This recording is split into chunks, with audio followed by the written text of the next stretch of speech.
Oi, gente, tudo bom? Vê só, eu vim aqui compartilhar com vocês um pouco da minha trajetória. Por quê? Ontem nós tivemos um seminário, essa semana todinha, na verdade, a gente está tendo um congresso online, né, de psicologia que trouxe várias temáticas da clínica. E como eu estou me formando, né, em psicologia e vou atuar na clínica, eu queria compartilhar um pouco sobre a temática de ontem. Então, eu sou professora há mais de 20 anos. Eu acompanhei os meus alunos desde o infantil, né? Eu tive como acompanhar vários deles até médio. E aí eu também ficava acompanhando eles quando saíam da escola, né? E aí via uns casando, via outros indo para São Paulo, via outros indo trabalhar no exterior, outros colocando seus próprios negócios, outros mudando de áreas, mudando de projetos. Então, assim, eu vim acompanhando essa evolução de cada um deles, né? E isso era muito gratificante, me dava muito alegria como professora de poder acompanhar e ver a trajetória deles, como eles estavam se desenvolvendo. Aí eu encontro muito eles nas redes sociais, eles, professora, né? Quanto tempo? E aí eu começo, quem é? Porque a fisionomia já não é mais a mesma. E tudo isso, assim, vai trazendo alegrias pra gente, né? É uma gratidão, um reconhecimento de que o pouco que você conseguiu contribuir na vida dele, né, fez alguma coisa para a vida dele, então isto é muito gratificante. E com o passar do tempo também, né, a gente não fica sabedor apenas das notícias boas, mas pela própria dinâmica da vida. Mas uma das coisas assim que me deixa muito triste é que ano após anos, né, de vez em quando eu perco um ex-aluno para o suicídio, né? E isso em idades diversificadas, isso em situações de vida muito diferentes, em diversos lugares. E isso é uma tristeza muito grande, né? Porque aí a gente considera uma perda também. Quando essa semana aconteceu mais uma perda de uma ex-aluna minha, né? Também por suicídio, a gente sente, né? Como uma perda muito próxima de um ex-aluno, né? De alguém que você passou pela vida dele, né? De alguém que você tentou transformar a vida dele e que você fica se perguntando quais foram os rumos que essa pessoa tomou, né? Quais as decisões, quais as situações que ela foi colocada para chegar a ver nessa temática a única saída. E é uma palavra que ninguém gosta de falar, né? É uma palavra que assusta, é uma palavra que amedronta. E aí a gente vê um silêncio muito grande ao redor dessa palavra e cada vez mais as estatísticas aumentando e elas acontecendo. Então, também para isso, né? Também para evitar isso, para entender isso, que eu disponibilizo aqui no meu canal no YouTube e também no meu Instagram, que leva o mesmo nome, Dialogando com Luciene, o diálogo de temáticas para que possa levar as pessoas a refletirem sobre tanto o que estão sentindo, né, o que sentem, como também a forma como estão passando isso para seus filhos, filhas, sobrinhos, sobrinhas, alunos também, qualquer pessoa que ela tenha convívio e que tenha contato, que possa orientar e que possa ajudar. Então, a proposta do canal no YouTube, né, a proposta do Instagram também, o meu WhatsApp também é aberto, eu deixo à disposição, é para manter esse diálogo.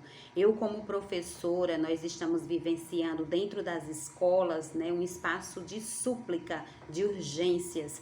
Cada dia mais a gente está se deparando com alunos e alunas que vêm desabafar, né, que procura alguém, seja uma professora, a diretora, seja alguém do administrativo, o pessoal do apoio, eles procuram em alguém, seja um próprio colega também, eles procuram em alguém, né, esse apoio, esse porto seguro para que eles pelo menos possam ser escutados, possam falar.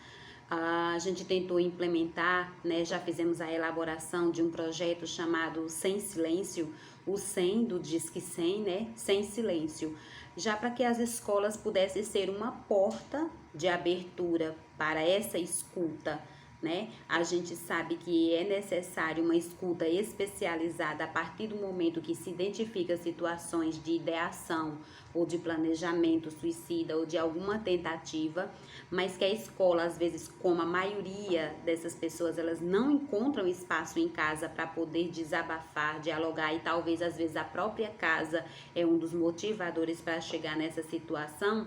A gente recorre às escolas para que elas possam abrir esse espaço, né? A gente até sugere que façam um banner com o nome Sem Silêncio, projeto Sem Silêncio, com os telefones do Disque 100 e com a informação embaixo. Procure alguém da sua escola e denuncie algum abuso que você está vivenciando ou se está sofrendo por alguma questão, para que assim, a partir do momento, e aí é onde a gente entra com a preparação das escolas, né? A partir do momento que alguém na escola escute, faça a escuta de um sofrimento desse de um estudante, possa ter condições de saber para onde direcionar esse estudante e o que fazer com essa situação, porque eu já ouvi o depoimento de uma professora que ela disse assim: uma criança, né, um adolescente veio para mim e disse: olha, eu estou sendo abusada pelo meu tio. E aí a professora disse: e eu não soube o que fazer. Né? Eu não soube o que fazer, eu fiquei trêmula, a criança estava pedindo ajuda, né? E eu não sabia o que fazer. O máximo que eu fiz foi ligar para a mãe dela e dizer: preste atenção no tio da criança, que pode ser que esteja acontecendo alguma coisa, e o tio foi embora da cidade. Então, a falta desse preparo, porque não é todo mundo, gente, que está preparado para ouvir uma notícia dessa, uma denúncia dessa, um desabafo, um sofrimento e saber como direcionar.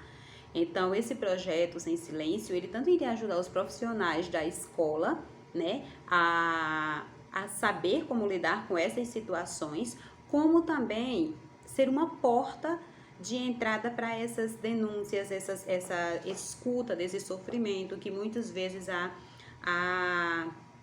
escola não está preparada, né? E que esse aluno ele não tem espaço em outro lugar para falar. E o segundo momento dessa nossa reflexão de hoje é diretamente voltado para as famílias. Gente, as crianças ainda vêm de famílias, os filhos vêm de famílias. Por mais que esteja uma redução na natalidade, né, uma redução nos projetos de vida das pessoas em relação à continuação de famílias ou não, mesmo assim as pessoas elas vêm de famílias. Então, se a família também não puder ter espaços de preparação, de reflexão para acolher esse filho e essa filha, para escutar, infelizmente a gente vai continuar tendo grandes perdas e além de ter grandes perdas, a gente vai continuar com adultos adoecidos.